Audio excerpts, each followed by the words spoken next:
What was your number one goal when it came to birthing and breastfeeding? My guest today prepared as much as anybody could for birthing and breastfeeding. And for the most part, she had the experiences that she wanted. Even though she gave birth in September of 2020, which, if you remember, there wasn't a vaccine out, there was still very little support, and most of us were still quite isolated in our homes at this time. My guest, Jen, did the prep work she needed to do to feel as prepared and empowered as possible, and she set herself up for success in the postpartum period by creating the support she needed. So I'm so excited to have you hear Jen's story of breastfeeding for 2.5 years since 2020 and still going strong. Even though her breastfeeding experiences weren't without difficulty, she showed that she had the agency and she had the primary voice to be able to make the right decisions as they came. When I began breastfeeding, I was blindsided by how difficult it was. Having known only a handful of people who had ever done it and only seeing it up close a couple of times, I had a huge learning curve. Since then, I've become a doula, a childbirth educator, and an internationally board-certified lactation consultant, or an IBCLC. I'm your host, Lo Nigrosh, and I welcome you to the Milk Making Minutes, where we explore the systemic, medical, and cultural barriers that make feeding our babies so difficult, so that you know your baby feeding struggles are not your fault, and your triumphs really are the miracles you feel they are. So I live in West Springfield, Massachusetts. I have a son who is 2 years, 9 months old, and I'm a full-time birth doula and childbirth educator, and my husband is a high school teacher. Great. Yeah. So before we talk about your actual baby feeding stories, I'm going to take you back into your memory trove as far back as you can think and think about your upbringing and have you name what your exposure to baby feeding was as a child and a teenager and into your 20s. Were you surrounded by breastfeeding at all? Did you see it ever? Talk about what your cultural exposure was. I remember from a very young age having baby dolls with bottles and mimicking that. I was thinking about this question before our chat today and trying to remember if I witnessed anyone breastfeeding before the age of 10. And I think the answer is no. It was mostly witnessing formula feeding. And I believe my mom breastfed all 3 of her kiddos, but for short amounts of time. And I think I was for 3 months, and that was the longest out of all 3 of us. So that's as far back as I can think, but I can tell you a little bit more about my 20s. In grad school, my sister had her first kiddo, and she was kind of the trailblazer along with my older cousin for all of us cousins in the family. And she was very interested in attachment parenting and really committed to feeding her baby with human milk. And I was in grad school. She was in grad school. So we had a little bit of flexibility in terms of visiting. So I got to visit her after she had my nephew. And I remember seeing her pumping while typing an essay on her computer and thinking, oh my gosh, that looks so hard. And yet she's rocking it. And it looks like a full-time commitment. That was maybe the first real exposure that I had to breast milk. Mm-hmm. Yeah. Yeah. And did she talk to you at all about her struggles and what it was like feeding human milk? Definitely. I remember her telling me a lot about sleep deprivation. That was a big piece of the journey. I also remember her sharing a lot of the triumphs too, and sharing that it was a parenting tool. So that was maybe the first time that that had been exposed to me as well. Like feeding her baby from her body was a parenting tool, Yes, yes, like a way to calm her baby, a way to soothe her exactly, baby. Okay. exactly. And she also had another kiddo several years later, and I remember traveling. She lived out of the States for a long time, so we traveled together from Vietnam to the States with her two kids. One was about 4 and one was about 5 months old, and I remember on this really long flight, like more than 24 hours of being on a plane with just me, her, and her two kids, and she was basically breastfeeding my niece the whole entire time. Mm. And it was so cool for me to watch her do that and soothe her in a circumstance that to me could have been a little bit more stressful, but she had this tool that made the experience more easeful for all of us. Yeah. One Yeah. of my early episodes, I had a friend on. We are former coworkers, and we both had to travel a lot for our previous jobs. And we had kids we had our first children within a few months of each other. And she talks about how she would be traveling and she would have a baby with her, and people would be giving her the side eye, and she'd be like, "Oh, don't even worry, I'm breastfeeding." Like, I've got this. Right. Yeah. I Yeah. remember feeling that too on the plane, like, "Oh my gosh, what would I do if I didn't breastfeed?" Yeah, it was something I was really in awe of. So that was something that entirely changed my understanding of what the feeding journey could look like. And then my dear friend who had her first child right around after I got married, so I was really curious and kind of like watching her every move and seeing like how she got to make all of these really unique and tough parenting choices. And I remember her with her feeding journey, it went relatively smoothly, and that was my second closest exposure. She asked me to actually photograph her feeding her son when he was about like 8 months old, because she didn't know how much longer it would last. It did last several years beyond Mm. that little photo Mhm. session. But I remember taking photos of her breastfeeding her son and thinking, wow, this is so relational. This is such a way of mothering that I didn't really have any exposure to before.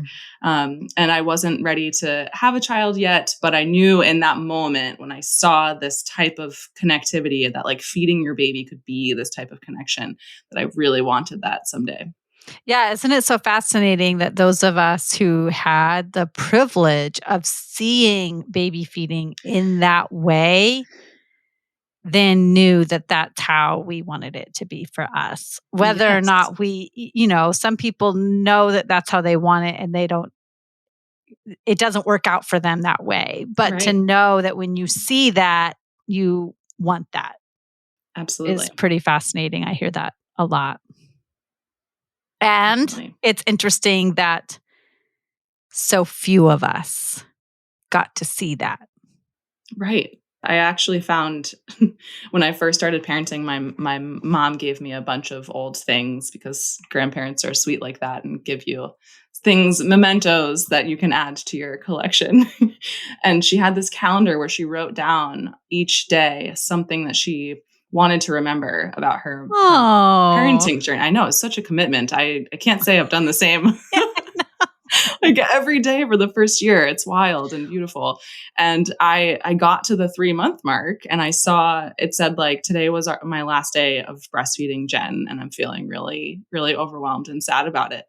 And Oh, I was just wow. like, wow. So I asked her about it and she told me that it was mostly a recommendation from her pediatrician to start using formula. And so it was just a fascinating look into what parenting was like and in the 80s and early 90s, Mm. and how things are a bit different now, but still some barriers there. How amazing that you actually know the exact date that your mom stopped feeding, and Yeah, how amazing that she was able to feed you for those 3 months at a time when it wasn't definitely. very common. Yes, I agree to both of those statements Mhm. 100%. Yeah. Mhm. Yeah. Very rare to look back and to be able to have that information for sure. Yeah. Um, Okay, so you had these 2 early influences, definitely. and then it was your turn.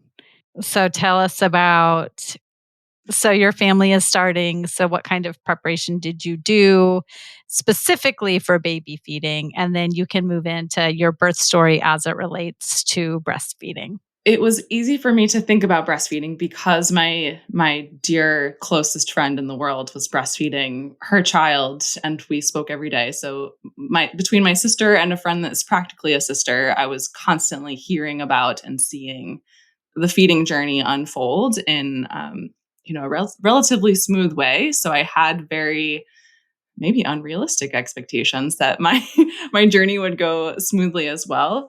To prepare, I did take hypnobirthing for childbirth education when I was pregnant with our son, and there was a bit of feeding preparation in that course, but I knew after taking the course, like, okay, I've got all of the information and the values that I now have about childbirth, but now the feeding preparation begins. So I started reading, and I don't love the title of this text, but I started reading The Womanly Art of Breastfeeding. And that was a really helpful text, especially to turn to in the middle of the night when my partner and I had questions that weren't answered by an easy Google search. And my friend who had been breastfeeding for several years also was a lactation educator. So she was my go-to person for asking all the things like, if I have small breasts, does that mean that my milk supply is going to be low? And just the normal questions that you have before you even meet your baby. So she was my go-to person who would constantly send me evidence-based resources to dive into and explore further. Yeah, The Womanly Art of Breastfeeding, although it could have a better title, it is a pretty good resource for anyone who's looking for Yeah, something. It shows really great positions and great problem solving in there. And there's only so much you can learn from a book. exactly. And it was a great place to start. Mhm. And I worked with the midwives at a freestanding birth center out here in Western Mass. So I knew that working with really seasoned midwives, they had a ton of experience supporting folks in their feeding journeys, and they had access to some really wonderful lactation professionals as well. So I knew I was setting myself up with a team of support if some twists and turns presented themselves. But the tricky piece of that was that the birth center was just opening. And so I think it was easy for me to just contact the midwives and ask the questions.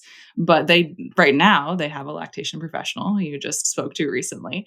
But they didn't at the time. And so I was a little bit worried with their beginnings and opening of the birth center. Like, was I bothering them with my lactation questions because they were just trying to start this this incredible freestanding birth center from the ground up? And so I was hesitant to ask for support in that space because of the circumstances. That's Which, interesting. yeah, Yeah, so it was until now, the only freestanding birth center in the entire state of Massachusetts. right, There's a right. second one opening right now in Worcester. Yes, Yeah. yes, very exciting. And Yeah. they I think they received their official approval to open maybe a few weeks before we gave birth. So we trusted them Wow. so To much. get their stuff done. Yeah. I mean, was there like a backup plan? Yes, backup plan was to birth at the hospital that they are connected to Okay. nearby. Okay. But we were just so hopeful that it would all work out, and we had such a wonderful connection with them, that we put a lot of hope in the fact that it would open by the time our baby arrived, Yeah, and it did. and it did. It did. Sometimes it all works out. Yeah, yeah. And the lactation professional that you're referring to is Lex Beach, who Yes. she is featured on episodes 119 and 121. So anyone who wants to hear Exciting. her stories, you can go back and listen to those. And she tells her breastfeeding stories and kind of how they shaped her professional life. Okay, so then tell me what impact you think your birth might have had on Mm. your breastfeeding experiences. I had a remarkably positive birth experience, which I know, especially having been to so many births over the last several years, that is not always the case. It was very empowering.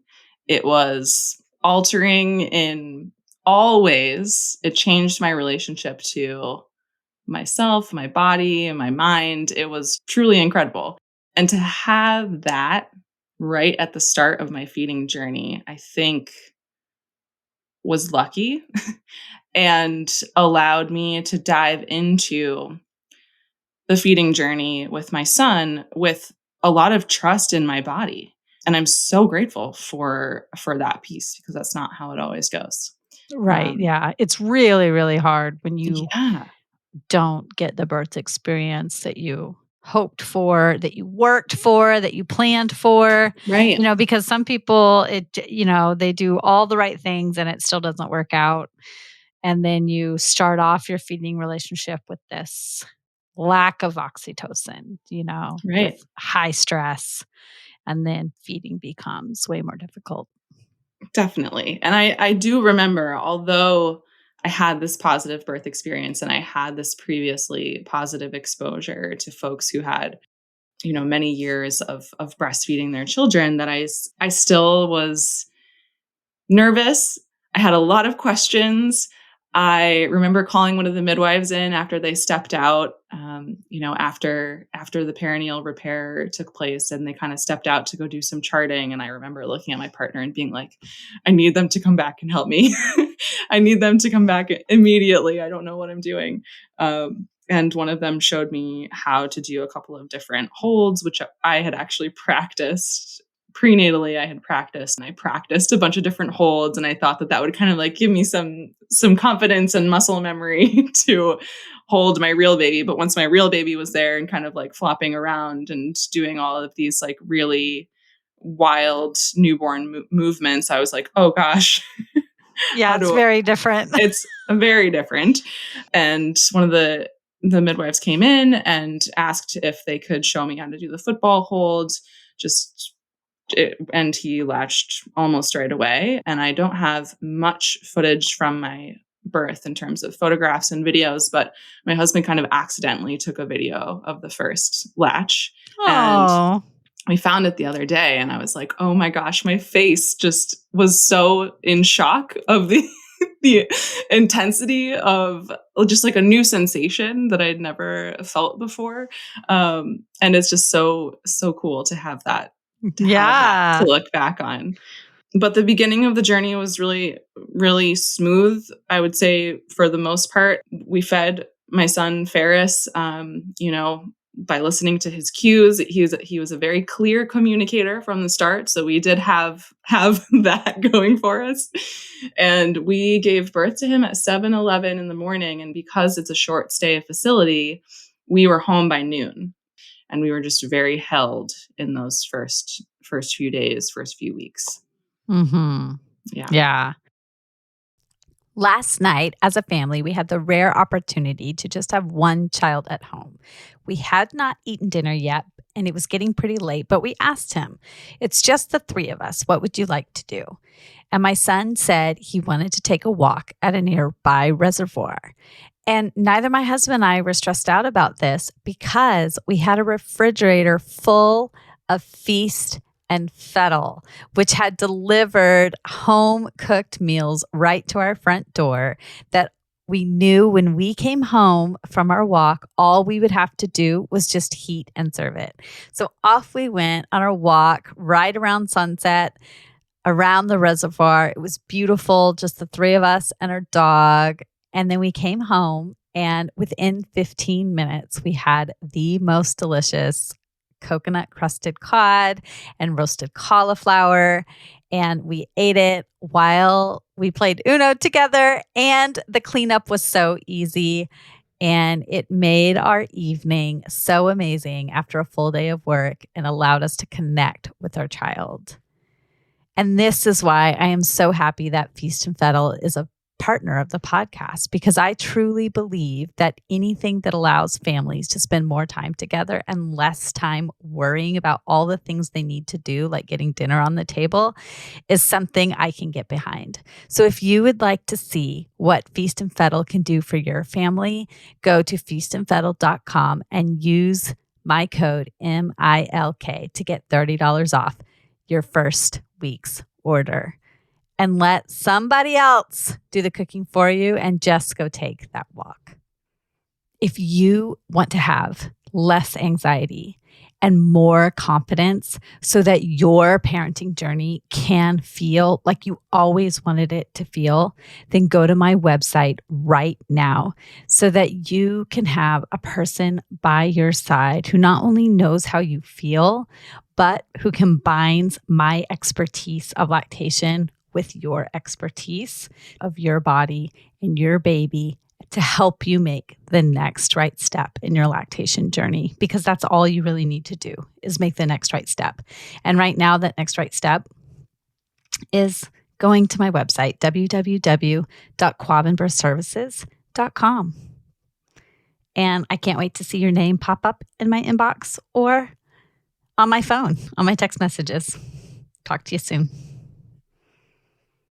So, one thing that I often see is that things will be going well initially in the first couple of days when it's just the colostrum. And then when that transitional milk comes in, there can be more difficulty as both the parent and the baby learn to deal with more milk.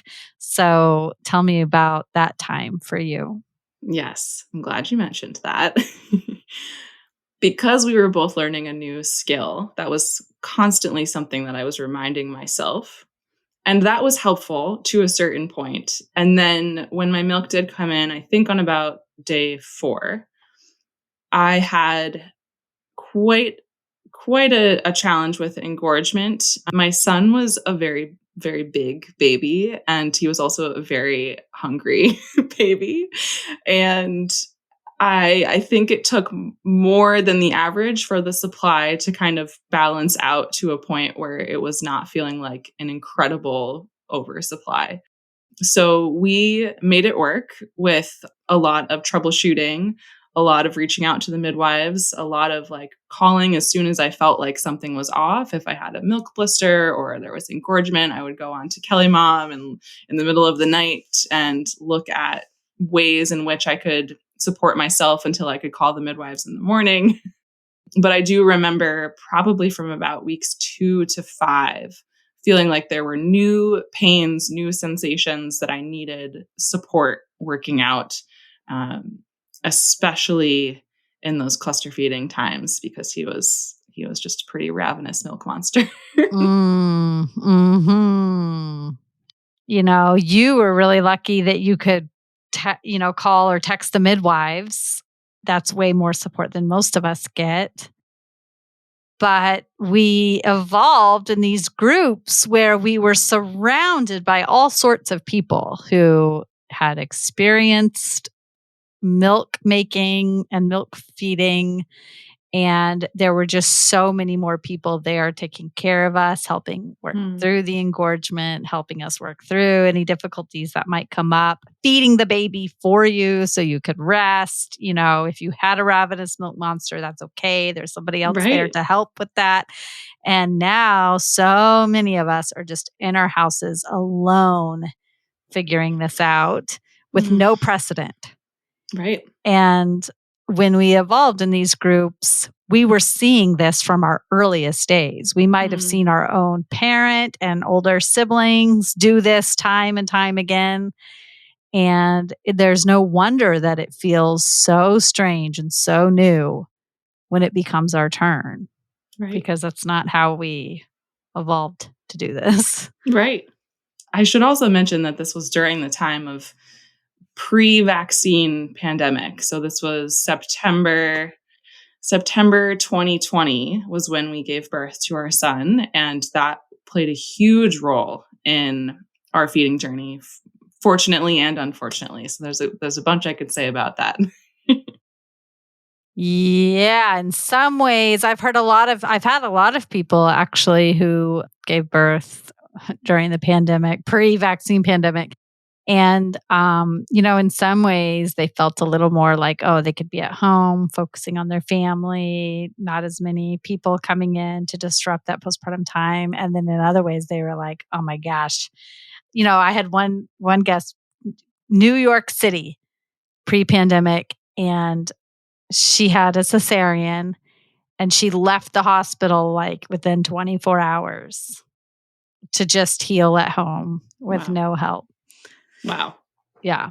The postpartum experience was very unique because we didn't have anyone coming to see us other than our immediate family, and even that was on a very restricted basis because we just didn't know. We just Mhm. didn't have a lot of information. It was still a relatively new experience that people were having. But I did know that breastfeeding could potentially help my son's body fight against COVID if he got it, to build those antibodies. And that felt like a great motivator, but it also could have been my greatest downfall if it hadn't worked out, because I think I would have Mhm. felt a lot of guilt around that. And it was a time where people were craving community, and I was working with other moms who had just had babies to try to find consistent community. So we were creating virtual support groups just to meet weekly to talk to one another about whatever was going on, and we would co-facilitate. So we would just trade off who would be facilitating each week. And most of the birthers in that space were breastfeeding.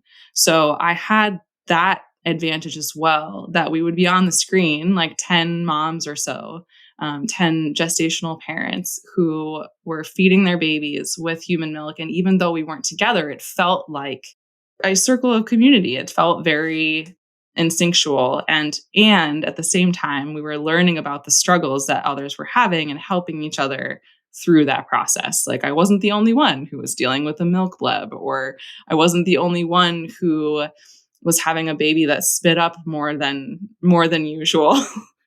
And it was a helpful, consistent support space that I think people aren't craving as much now, and was really a helpful tool for me at the time.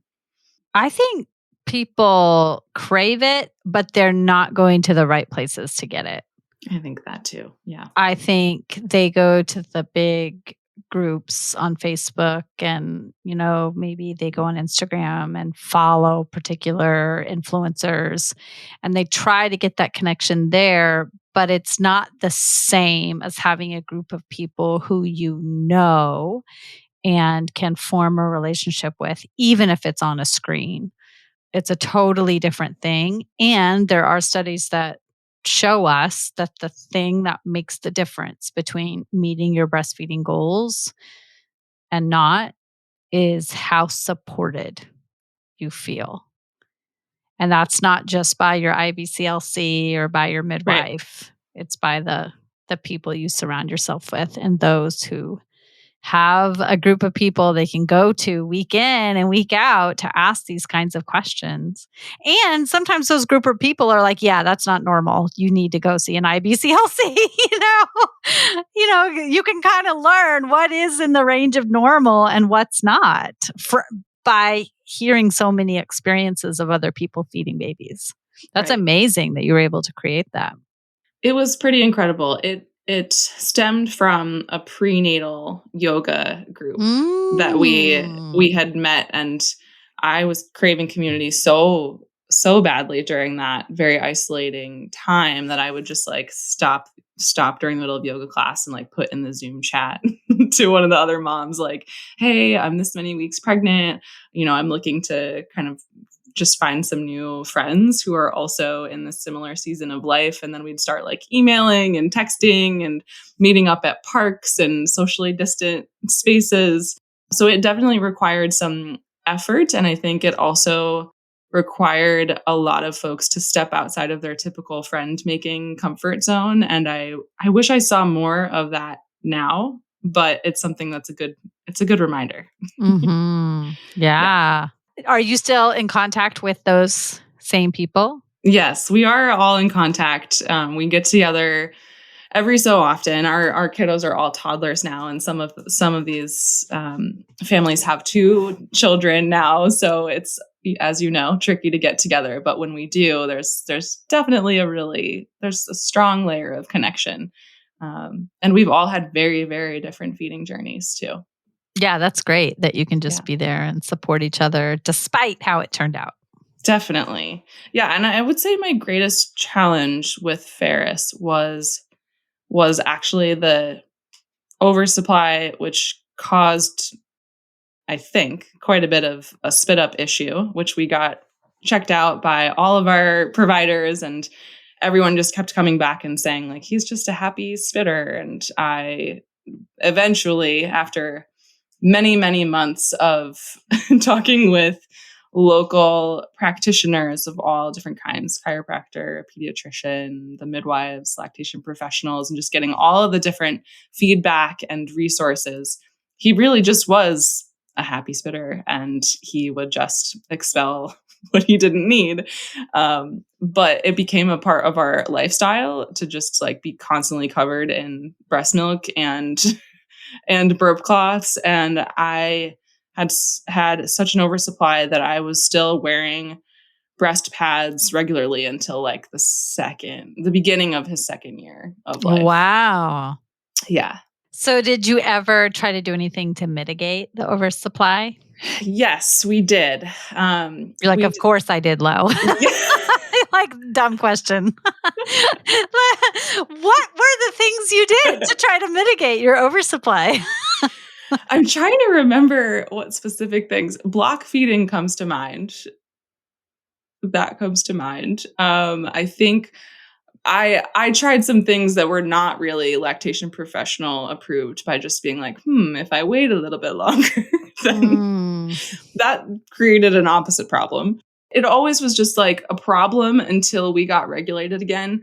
And cluster feeding and his growth spurts would be the thing that exacerbated the issue. So I kept just telling myself it's going to be a temporary season of a little bit more oversupply, and then we'll get through it. And those oversupply moments also accompanied by milk blisters were mm. were very challenging. So, would his latch change to accommodate the oversupply when your supply would upregulate? Yes. Yes, it would. And in hindsight, I wish I had gotten a little bit more support at that time because I just accepted it as a normal part of our feeding journey. Perhaps because I was so isolated. We weren't feeding around a lot of people, and so the spit up and like the constant covering myself in breast milk via spit up was something that I was like, all right, I guess this is just kind of our thing now. And once he started to eat more solids after 6 months, he did regulate that a little bit more. Mhm. And the most practitioners told us that it had something to do with his anatomy, and that his something about his throat, the sphincter muscle was not quite developed in a way that would allow for less spit up. And so I just kind of kept hoping for that moment, like a sweet spot that we would get to where Mhm. we wouldn't have to deal with this much longer. And it did get better and better as time went on. Yeah. I mean, it sounds like you were trying to seek out support for the difficulty, but if it was related to oversupply, who knows? Right. There's so much you can think about in hindsight. I'm curious what your go-to moves are for somebody that has an oversupply. there's various things we can do. Block feeding can sometimes help. Yeah. Sometimes it doesn't help. Right. There are some things we can do, like if a baby is spitting up a lot, we can try to get to the fattier milk and do some shaking up of the breasts, expressing a little bit of milk before baby starts to feed. And so they can take in that fatty milk towards the end. Sometimes some teas can help. So, working with an Mm. herbalist to try to see if some sage tea or some mint tea can kind of help Mm. mitigate. So, I really try to work with each person individually and see what Right. is the feeding schedule. How often is baby feeding? Is it both sides? But it sounds like for you, it was a little bit cyclical. Right. Definitely cyclical. And he was always in like the 99th percentile for Yeah. growth. So I think he's just always been like a very tall, Yeah. bigger than average kiddo who just kept putting in an order for a lot of milk. Right. Yeah. Yeah, for sure. Yeah, Yeah. And so, sometimes you can do a lot to mitigate, and sometimes you're just kind of doing that balancing act of definitely. trying to help with the engorgement and keeping everybody safe and healthy while you do Right. so. I like the idea of working with an herbalist. I think that's one practitioner that I didn't reach out to. And as someone who would consider myself a very rookie herbalist who's like just starting to Mm. learn about the power of herbs and plants and how they can connect to our bodies, that makes so much sense to me. So I'm excited about having that info for the future. Yeah, yeah. I actually have interviewed a couple of herbalists for the podcast, and Yes. I don't know much, only as it relates to lactation. Do I know anything about herbalism? But they have such a wide range of knowledge about so many things. And I think it's so important to work with an herbalist who understands herbalism as it relates to women's health and lactation is really important. Yes, Yeah. So when I have clients who are interested in going that route, I always make sure to refer them to somebody who's very knowledgeable in this area in particular. definitely. So you were dealing with the oversupply, and that was a little bit cyclical, and the milk blebs. How are you treating milk blebs? I think I remember doing some like leaning over and Epsom salt soak. I remember working with the midwife to like pop it and then soothe it with something. Gosh, I'm trying to remember what else too. I used a lot of organic nipple butter as it was healing. I used breast milk a lot to help it heal. Mhm.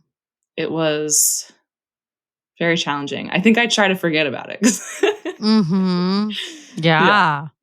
And were they painful during nursing and outside of nursing?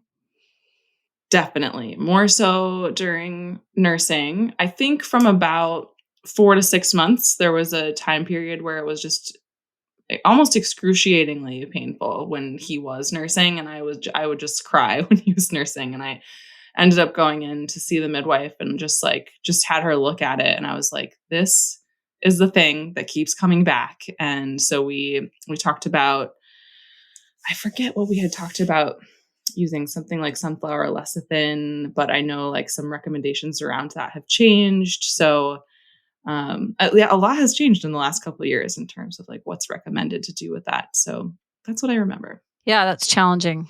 Tell me how it went from there. So that was 4 to 6 months, then he started eating solids, and it Yes, seemed to kinda get better from there? seemed to get better, but I do have to admit that I thought he was going to really, really like food. Oh, And no. I don't think he actually started really liking food until about 18 months. So Mm. we did start with some baby-led weaning in terms of the approach that we took with introducing solids, and it was fun. It was experimental, it was messy, it was chaotic, but we had a blast with it. But I just kept thinking, oh, I really thought he was going to eat more food and not nurse as much. And that was an expectation that just had to shift over time. And we are actually still nursing at 2 years, 9 months now. Mhm. Yeah. Yeah, but he actually likes food now, so I'm happy to report. Yeah. Yeah, that's interesting. I put out an episode. It's episode 118, and it's actually about how milk changes over time Yeah. and the anthropological and biological natural age of weaning, both from humans and other mammals.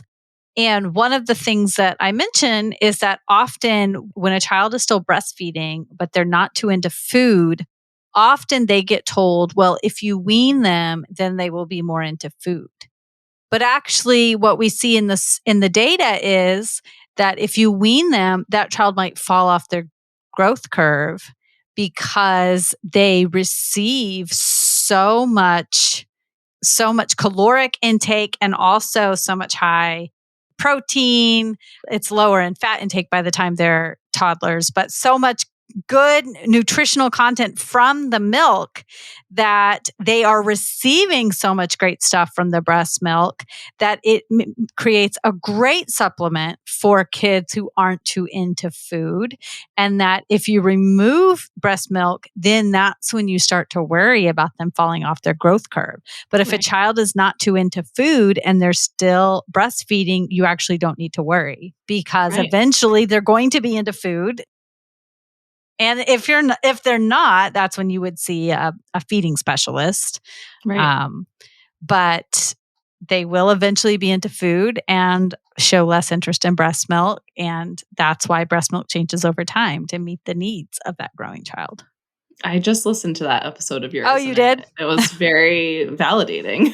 Yeah, because when people are saying, "Well, if you would wean him, he might eat more," Right, right, right. Science says that's the move. right? It's so fascinating. Yeah. So, were you able to was anybody criticizing you about how little he liked food, or? Definitely.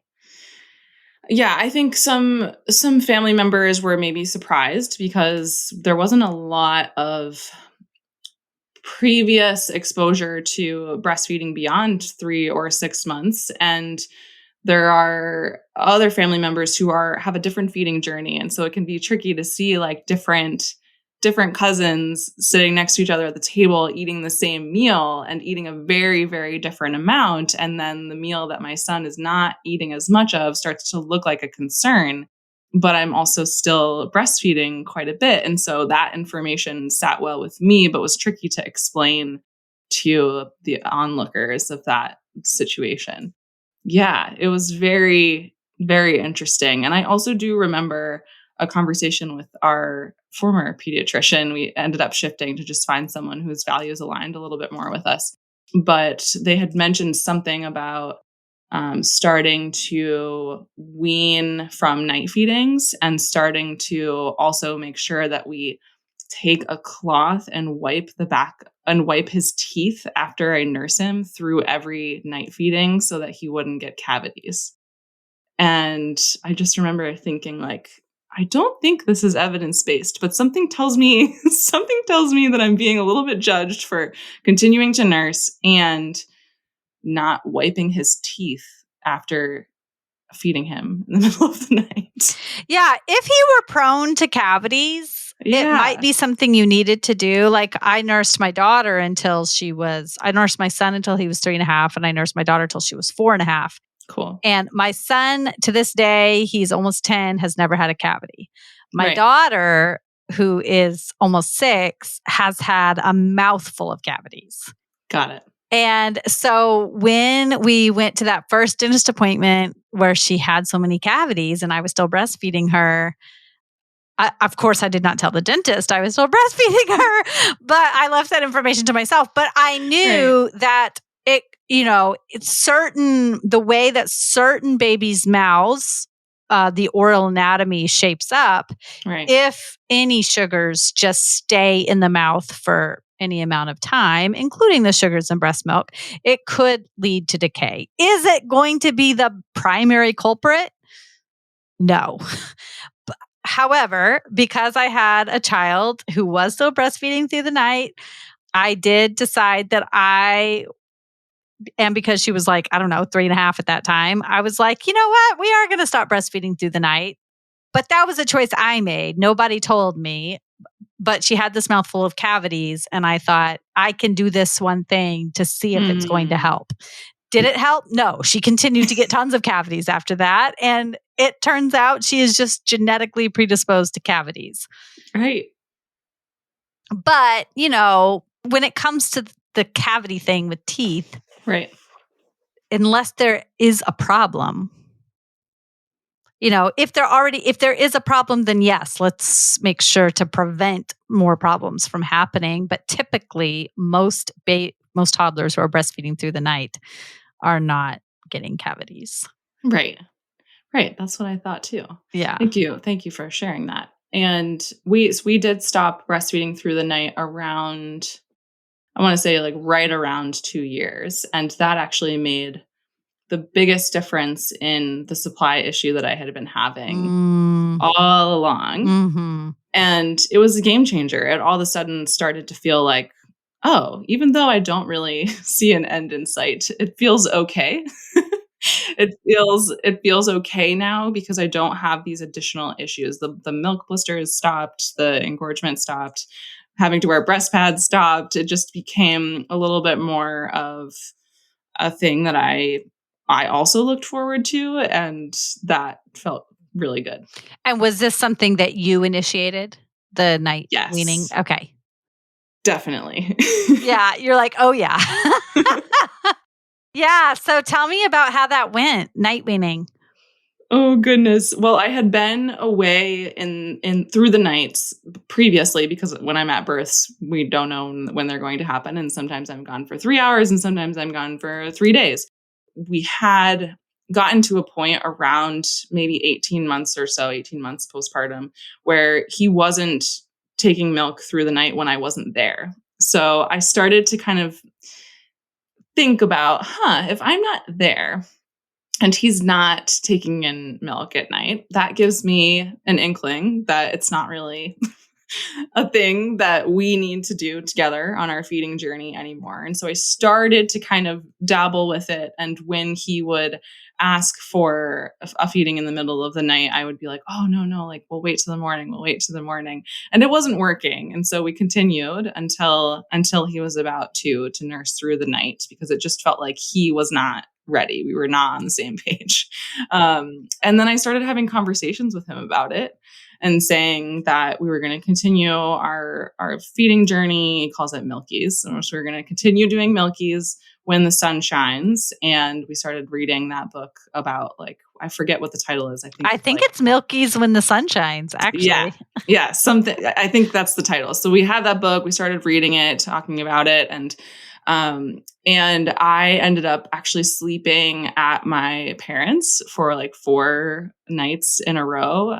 But we told him that it was going to be like a practice journey of mommy going to sleep at Nana's and getting some extra sleep and you not having milk. And we were very honest about the whole thing.